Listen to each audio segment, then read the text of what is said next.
अस्सलामुअलैकुम नाजरीन, मैं हूं अब्दुल अजीम। 7H न्यूज़ में आपका इस्तकबाल है। आंध्र प्रदेश के वजीर आला एन चंद्रबाबू नायडू ने विजयवाड़ा में हज हाउस का संगे बुनियाद रखते हुए कहा है कि इस हज हाउस में मस्जिद, शादी खाना और ईदगाह भी तामीर की जाएगी, जिसकी कीमत 80 करोड़ होगी। आइए देखते हैं इस मामले पर 7H की ये रिपोर्ट। आस्को और तेलुगुदेशम हुकूमत को नसीब हो। చాలా సంతోషం। ఈరోజు ఒక పవిత్రమైన దినాన మనం ఒక పవిత్రమైన కార్యక్రమానికి శ్రీకారం చుట్టాం। ఈరోజు మీరు చూస్తే మీ అందరూ కూడా ఒక హాజ్ హౌస్ ఇక్కడి నుంచి మక్కాకు బయలుదేరతారు। ఇది ఒక పవిత్రమైన కార్యక్రమం।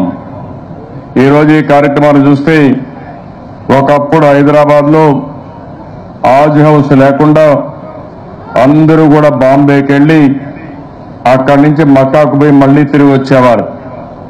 ఆ రోజు నేను ఆలోచించాను, కాదు మన ముస్లిం సోదరి సోదరులందరూ హైదరాబాద్ నుంచే మక్కాకి వెళ్లాలని ఆ రోజు బ్రహ్మాండమైన హాజ్ హౌస్ కట్టించింది ఈ తెలుగుదేశం పార్టీ ప్రభుత్వం అని చెప్పి కూడా నేను మీకు తెలియజేస్తున్నా।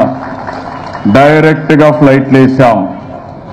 అదే మాదిరిగా మీరు ఈరోజు చూస్తే ఒకటి కాదు 2 హాజ్ హౌస్లు కడుతున్నాం। ఈరోజు ఒక పక్క విజయవాడ ఎంత బాగుందంటే దీనికి మనస్ఫూర్తిగా జలీల్ ఖాన్ గారిని అభినందిస్తున్నా।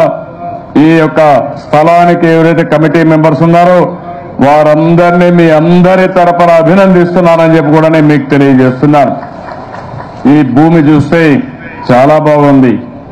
లొకేషన్ ఒక మంచి లొకేషన్। ఇది ఒక పక్క కొండ, ఒక పక్క మెయిన్ రోడ్, పక్కనే ఫ్లైఓవర్, ఇవన్నీ చూస్తే కృష్ణా నది, ఇవన్నీ చూస్తే దీనికంటే మించిన ప్లేసు ఈ యొక్క హాజ్ హౌస్ కి వేరే లేదు।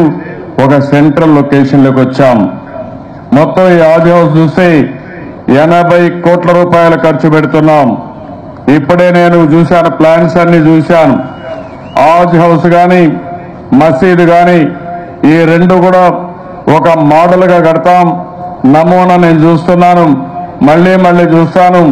కట్టేది కూడా మీరందరూ మెచ్చుకునేట్టుగా బయట వాళ్ళు వచ్చి దీన్ని చూసి అబ్బురపడే విధంగా, ఆశ్చర్యపడే విధంగా ఈ యొక్క హాజ్ హౌస్ ని అదే మరిగా మసీదుని కట్టి అదే మాదిరిగా మీరు చూస్తే దీనికోసం 1 ఎకరా 20 సెంట్లు కేటాయిస్తున్నాం।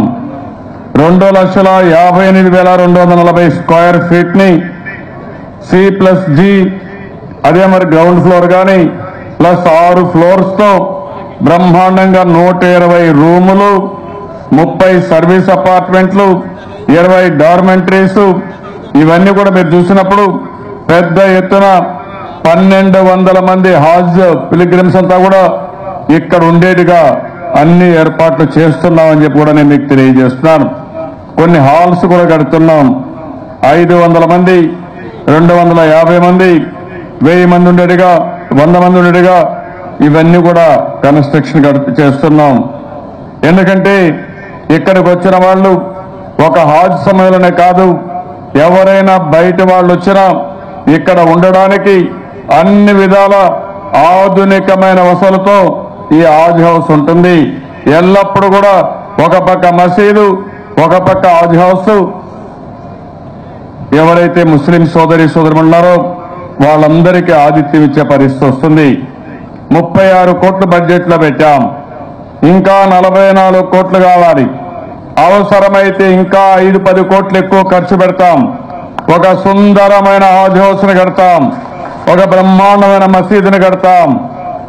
ఈరోజు అందులోనే షాదీఖానా కూడా ఉంటుంది। నిత్యం కళ్యాణాలు చేసేట్టుగా, పెళ్లిళ్లు చేసుకున్నట్టుగా మనం ఈ కార్యక్రమాన్ని చేస్తాం। వక్ఫ్ బోర్డు ఆఫీస్ కూడా ఇక్కడే ఉంటుంది। ఇది కాకుండా కడపలో కూడా ఇంకొక హాజ్ భవన్ కడుతున్నాం। ఈడిగా కూడా ఇక్కడ పెడుతున్నాం। అంటే మీరు చూస్తే ఈ 3 ఎకరాల 90 సెంట్లలో అన్ని కూడా ఒకే దగ్గర తీసుకొచ్చి బ్రహ్మాండమైన డిజైన్ తో బ్రహ్మాండమైన ఆర్కిటెక్ట్ తో మనం ముందుకు పోయే పరిస్థితి వస్తుంది.